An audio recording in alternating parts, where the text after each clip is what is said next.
Syederalun, seorang bocah mengalami nasib tragis akibat alat kelaminnya dipotong oleh sang ayah. Seorang ayah di Lewisari, Kabupaten Tasikmalaya, Jawa Barat, berinisial J berusia 39 tahun diduga memotong alat kelamin anaknya saat sang anak tertidur. Korban diketahui baru berumur 5 tahun. Kasus tersebut terjadi pada Selasa 20 Desember 2022. Warga mengetahui kasus tersebut setelah korban berlari keluar rumah sambil menangis dan mendapati banyak darah pada kakinya.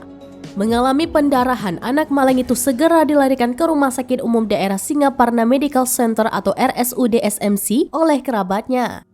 Hal tersebut dilansir dari keterangan Komisi Perlindungan Anak Indonesia Daerah atau KPAID Kabupaten Tasikmalaya yang menjumpai ibu kandung korban M di RSUD SMC.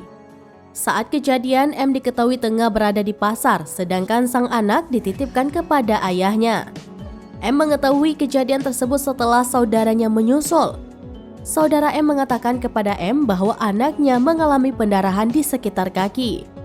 Mendengar hal tersebut, M langsung bergegas pulang.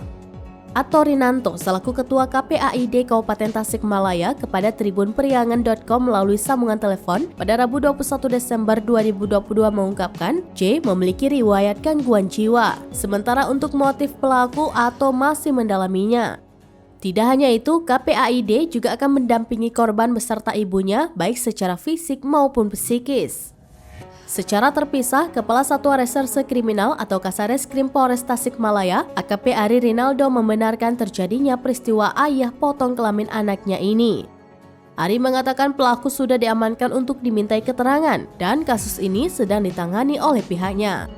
Diketahui saat ini kondisi korban sudah membaik dan masih menjalani perawatan di RSUD SMC.